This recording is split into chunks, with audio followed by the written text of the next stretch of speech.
Muito boa noite a todos.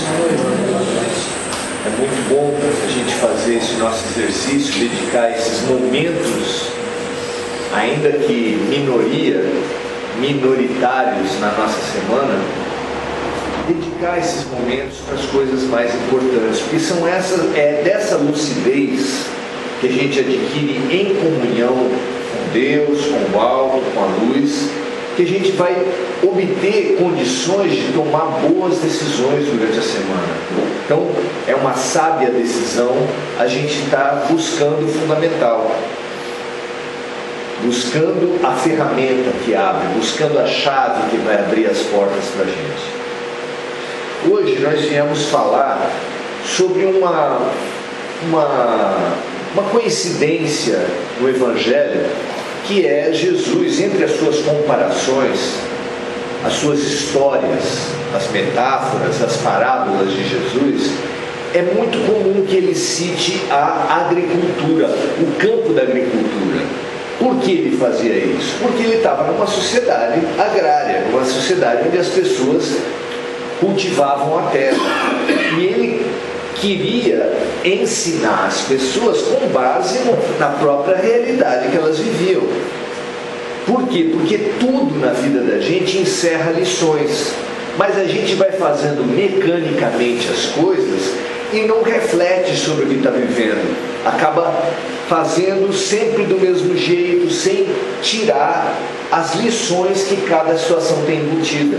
Aí Jesus, com as comparações e as histórias, envolvendo temas do dia a dia, como relação de pais e filhos, chefes e empregados, agricultura, pastoreio, ele treinava a gente para entender as lições do dia a dia, porque tudo, absolutamente tudo que acontece nas nossas vidas tem uma lição, tem uma oportunidade de aprendizado. A gente que passa achando que os dias são todos iguais. Vocês nunca se pegaram pensando isso? Puxa, mais uma semana igual a todas as outras. O meu trabalho está chato, que é tudo do mesmo jeito. A minha família é tudo, o casamento é tudo. Gente, alguma coisa tem de errado.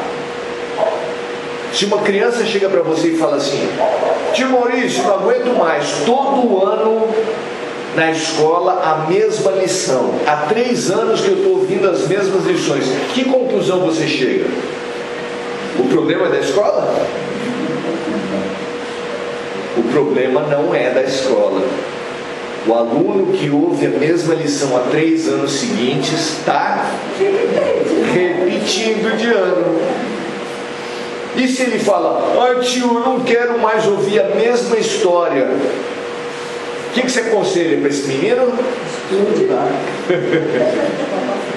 Estuda, presta atenção na aula, tenta aprender o que a professora está ensinando. Se a gente acha que a vida está repetida, que conselho a gente pode dar para a gente mesmo?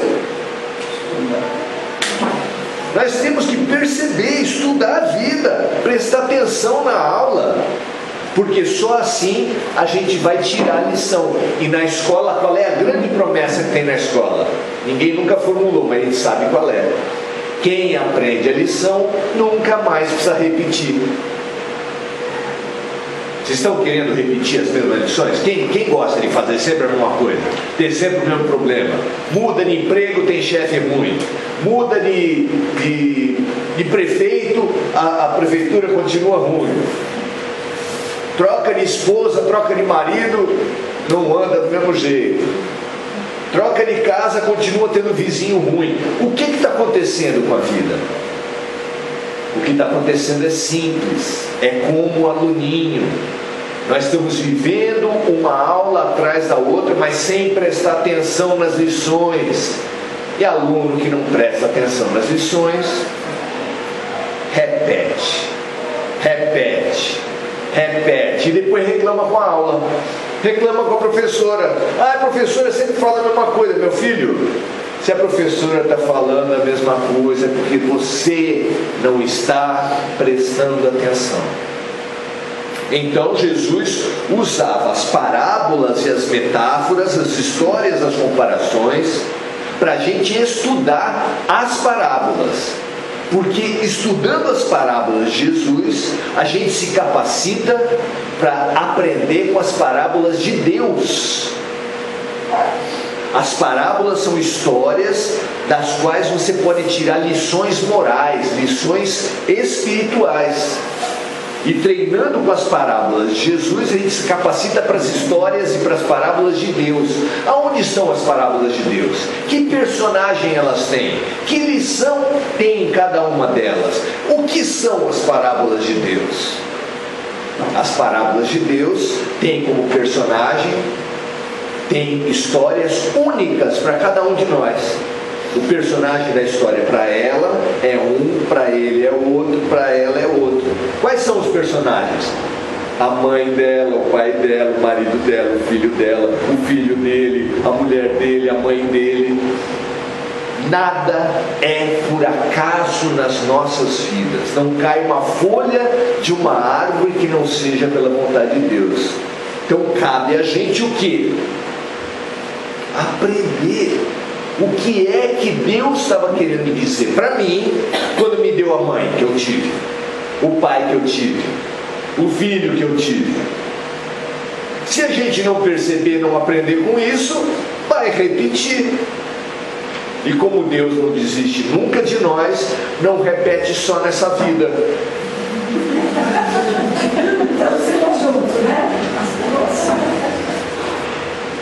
Já imaginou, gente? A gente está reclamando que repete só nessa vida. Vai repetir mais. Mais, muito mais. A lição da política, por exemplo, a gente está ouvindo há bastante tempo. Muda de partido, muda a pessoa e os problemas continuam.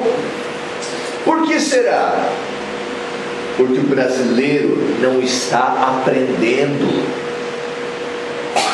Todas as lições que repetem é porque a pessoa, aluno, não está aprendendo. A maioria dos brasileiros olha os escândalos de corrupção e acha que o problema é de Brasília.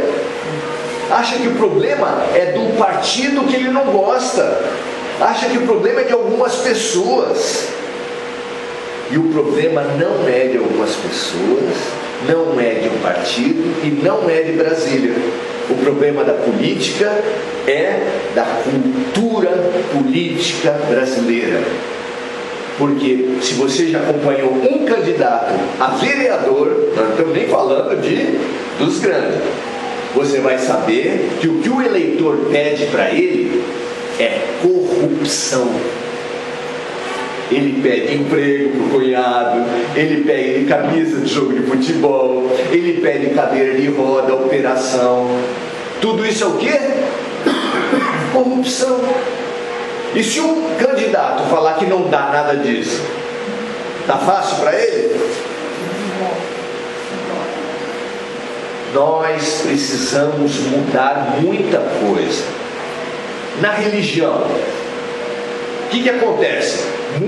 Muitas religiões estão cheias de gente, pessoas, grandes quantidades de gente, e as pessoas prometem: se você der o dinheiro de um aluguel seu para a igreja, você vai conseguir uma casa própria. Se você pagar R$1.000 para comprar uma vassoura espiritual e varrer a sua casa, você vai ficar protegido. Se você comprar uma água que eles juram que é do Rio Jordão e você espalhar na sua casa e as pessoas, o vendedor de facilidades só existe porque tem alguém que compra. Ora, meu Deus do céu! E não é só numa certa religião. Tem a cigana do amor, tem a médium do amor, traz seu marido de volta já. E aí você pergunta: que pessoa é essa? Que homem e que mulher são esses que querem ter uma relação, que querem manter um casamento à custa de feitiço? Que pessoa é essa? A gente já gosta de criticar os vendedores de facilidade, mas nós temos que criticar os compradores de facilidade também, na política, na religião, em tudo quanto é lado. E a gente reza Pai Nosso para quê, gente? Observe-se rezando, porque é fácil a gente falar dos outros, não é? Mas observe-se rezando. O que a gente pede na passagem de ano, no aniversário, todo dia do Pai Nosso? A gente pede facilidades ou não pede? Se está enfrentando uma doença, a gente pede para não ter. Se está com desemprego, a gente pede para sair, para conseguir o emprego. Se está faltando dinheiro, pede dinheiro. Se tem um problema com uma pessoa que está lhe prejudicando, pede para a pessoa, né? Não para prejudicar, mas é para ela viajar para o Japão, viajar para, né? Uma coisa boa viajar, né? A gente está o tempo todo negociando com Deus. A gente negocia com Deus como negocia com o vereador, toma lá da cá. E falo para você, a gente confia mais no vereador que com Deus. Sabe por quê? No vereador, você não sabe o que vão perguntar para ele, você não sabe o que vão pedir. E você não sabe se ele vai dar o que ele promete para você. Aliás, às vezes ele não dá. Mas você mesmo assim dá o voto. Você dá o voto antes e pode ser que receba depois, não é assim? Às vezes não recebe. Com Deus não. Com Deus você faz a promessa e só paga Deus se Ele fizer para você. Deus é que tem que fazer. Se Ele fizer, é que você paga. Já viu alguém pagar promessa que não recebeu a graça? Já ouviu falar? Quem já ouviu falar? Não existe isso. Só paga a promessa se receber de Deus. A gente desconfia mais de Deus do que do vereador. Pode isso? Essa é a nossa cultura. E a gente precisa entender o que Jesus está querendo ensinar com cada situação. E ele usou também a agricultura para falar a respeito disso. São vários momentos do Evangelho. A gente aqui não vai esgotar todos, daria para a gente conversar meio que direto. Mas Jesus fala que ele é o grande semeador. Ele, Jesus, é o grande semeador. Porque ele fala numa das parábolas que o semeador saiu a semear. Agora você imagina, quem aqui pode imaginar um semeador, lá no interior, você vai para o sítio de um vizinho, e uma pessoa sai semeando e joga semente em cima de pedra, em cima de chão duro, em cima de espinho. Você imagina que alguém semearia num sítio desse jeito? Você imagina que alguém jogaria semente fora desse jeito? Na parábola, onde Jesus é o semeador, está lá exatamente isso. Ele joga semente no chão duro, semente em cima de pedra e semente onde só tem espinho. O que Jesus está querendo dizer com isso? Que Deus não faz diferença entre as pessoas, dá oportunidades para todos. O sol nasce para quem? Para todos. Deus dá oportunidade para todos. É a nossa ignorância que faz a gente repetir e ouvir o tempo todo: que Deus te abençoe. Parece que o problema da gente é falta de bênção de Deus. Por quê? Porque todo mundo deseja para o outro que Deus te abençoe. E se a gente só deseja para a pessoa uma coisa que ela não tem, né? Eu vou falar para ela: olha, respira hoje. Como assim? O que todo mundo faz você não deseja. Então a gente acha que o problema da nossa vida é falta de bênção de Deus. Pois assim como o sol nasce para todos, quem está morando numa casa escura durante um dia é por quê? Porque ele fechou a janela, porque ele fechou a cortina, porque ele fechou tudo e a casa está escura. Não é por falta de sol.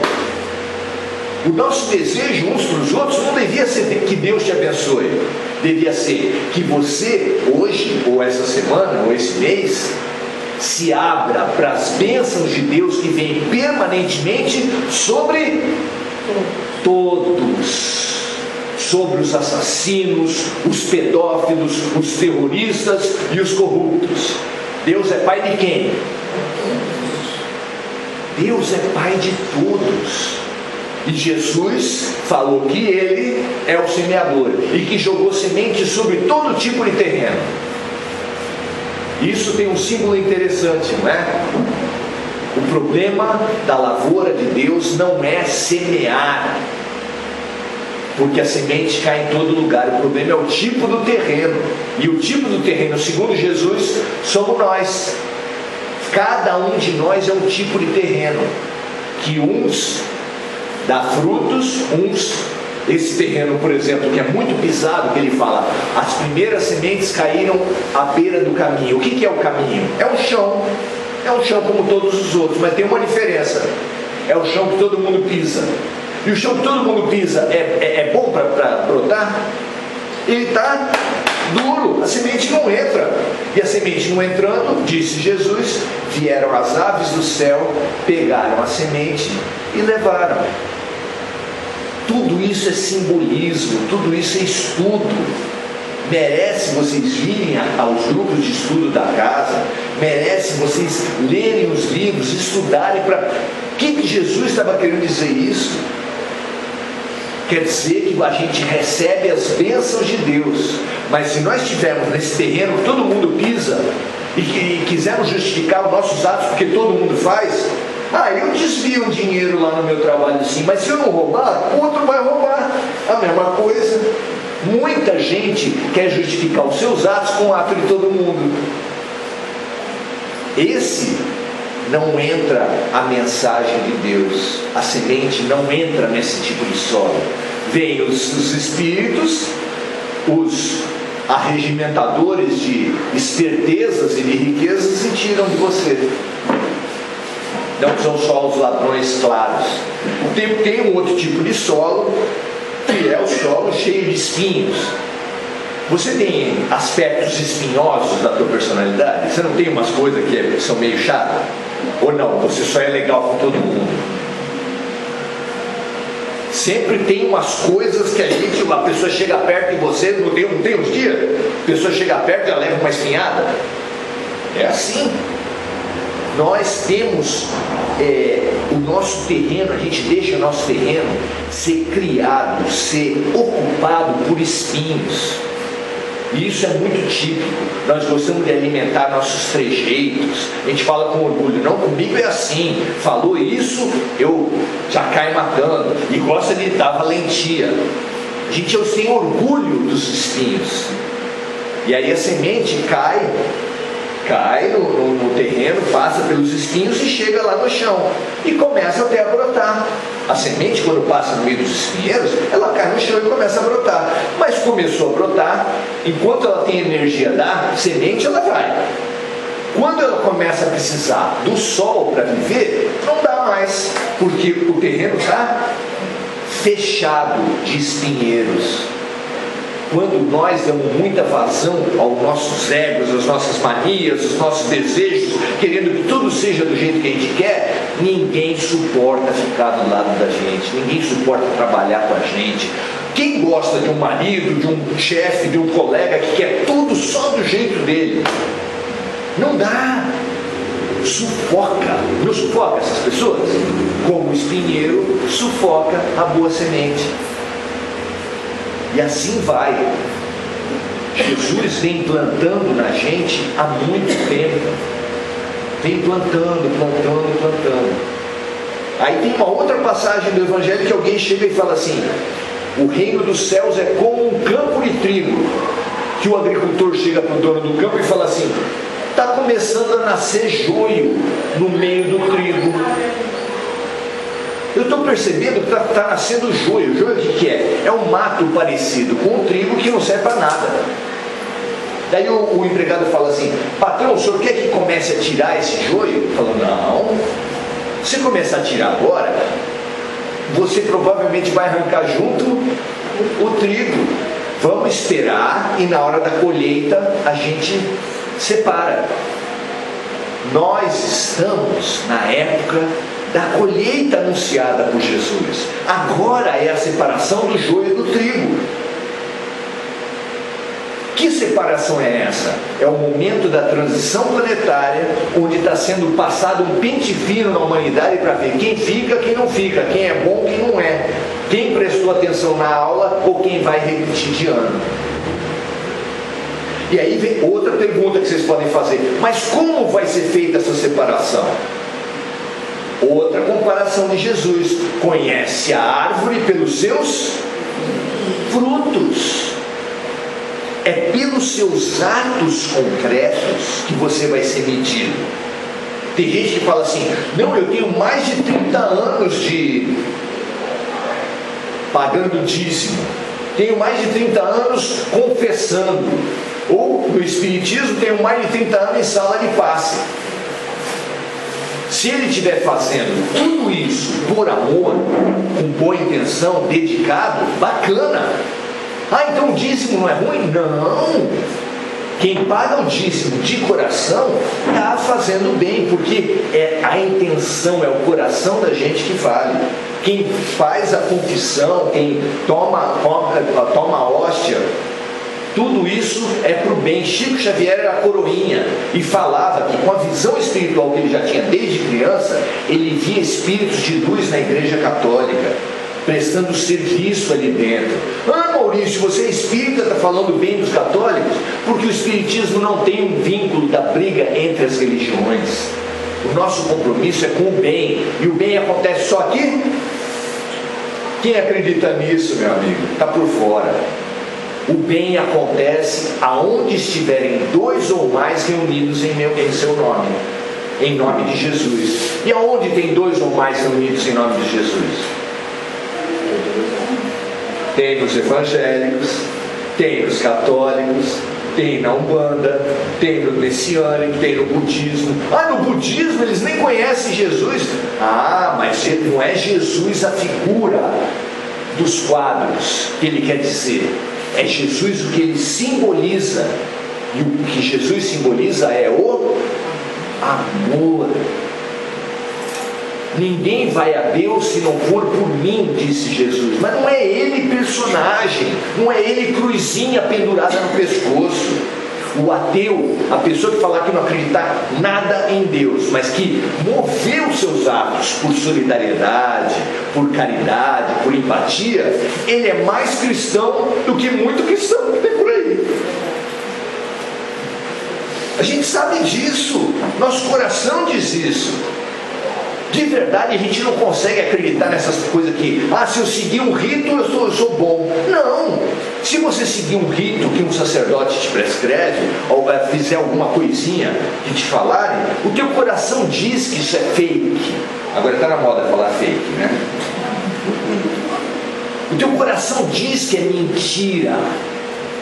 Assim como a mulher, quando está no bar assim, chega um cara para dela, aí você é a mulher mais linda do mundo.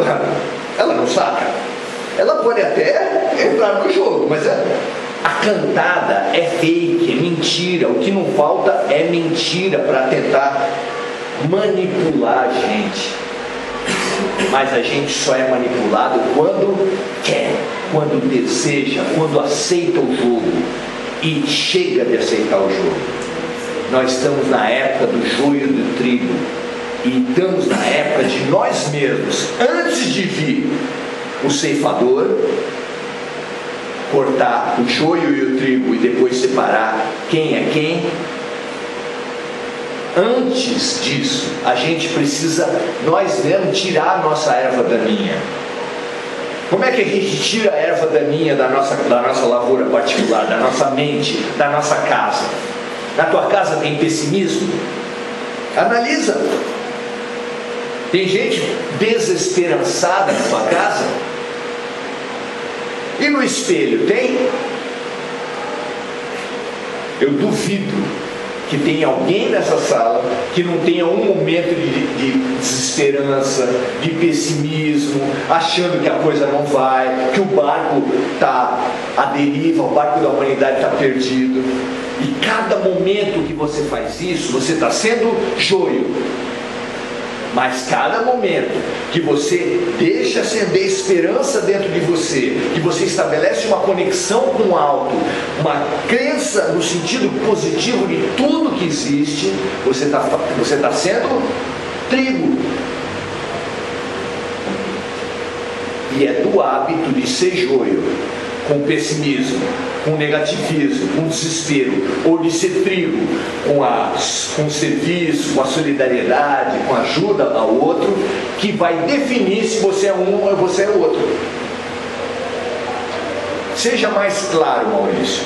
Como eu sou colega de classe, eu não consigo ser claro, a gente outra vez empresta de Jesus Cristo. E Jesus é muito claro quando ele fala que no fim dos tempos, que são esses tempos que a gente está vivendo, no fim dos tempos, o filho do homem, o Filho de Deus, que é quem? Jesus Cristo, vai sentar-se no seu trono perante as nações. Você imagina Jesus sentado na frente da humanidade inteira e vai começar a separar os bodes das ovelhas. Os bodes vão para o seu lado esquerdo e as ovelhas para o seu lado direito. Imagina a humanidade como um grande rebanho e ele, sublime pastor, separando os bodes da esquerda, as ovelhas para a direita. E aí ele, depois de separar todo mundo, ele vai falar para as ovelhas: parabéns, vocês vão para a terra prometida, vocês vão permanecer na terra que vai se regenerar, que vai trazer esperança, que vai trazer uma renovação espiritual. E fala para os bodes: que pena, vocês vão para, no dizer do Evangelho, para as trevas exteriores, onde haverá prantos e ranger de dentes. O que quer dizer isso? As pessoas que não forem selecionadas nesse processo vão para um outro lugar, para um ambiente que vai ser caracterizado pela dor. Um outro planeta de provas, expiações, que é caracterizado pela dor, como é a Terra de novo. Vai repetir de ano. Por quê? Porque não aprendeu. Simples. Ah, vai para o inferno? Vai queimar até o fim? Não, vai não, só vai começar de novo. Só que aí, conta lá o Evangelho que os dois grupos, o dos bodes e das ovelhas, perguntaram para Jesus: mas por que, mestre? Por que nós fomos escolhidos para ficar e por que nós não fomos escolhidos para ficar? E aí é que Jesus dá a receita de conduta para todos nós.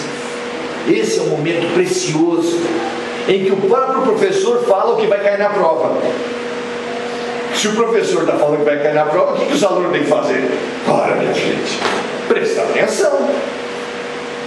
Ele fala para esses e para esses: eu tive fome, eu tive sede, eu estive preso e eu estive hospitalizado. E vocês, as ovelhas, que vão ser selecionadas para o mundo de regeneração, para o mundo de luz, para o mundo de esperança, são aqueles que foram me visitar, que me deram de comer e que me deram de beber. E vocês não fizeram nada disso. Só que os dois grupos ficaram com aquela cara de interrogação. Sabe como é que é? Aquela cara assim: não estou entendendo nada. E aí eles perguntaram para Jesus: mas quando foi que isso aconteceu? Se nem nós não nos lembramos de ter ajudado o Senhor, nem nós nos lembramos de ter desprezado o Senhor. Aí Jesus falou para a gente essa frase inesquecível: a cada vez que vocês ajudaram ou não ajudaram, deram de beber ou não deram de beber, deram de comer ou não deram de comer, foram visitar ou não foram visitar um desses pequeninos do mundo, foi a mim, Jesus Cristo, que vocês ajudaram ou deixaram de ajudar. Precisa ter mais clareza a respeito disso? O que Deus espera da gente? O que vai cair na prova? O que vai separar o joio do trigo? Está colocado claramente para quem? Só não serve essa lição para quem já é santo, quem veio para a terra para exemplificar o amor, porque esse já faz isso desde pequenininho. Eu não conheço ninguém. Fartou essa parte, eu não conheço ninguém que desde pequenininho só fez o bem, nunca fez o mal. O resto é tudo aluninho da mesma sala de aula. E a gente veio aqui papagaiar, repetir o que Jesus deixou como lição nos evangelhos. Que esse é o tempo da separação do joio do trigo, não tenham dúvida. Que é pelos frutos que conhece uma árvore, não tenham dúvida. E que são frutos de solidariedade, de ajuda ao próximo, não tenham a menor dúvida. Muito boa noite, gente.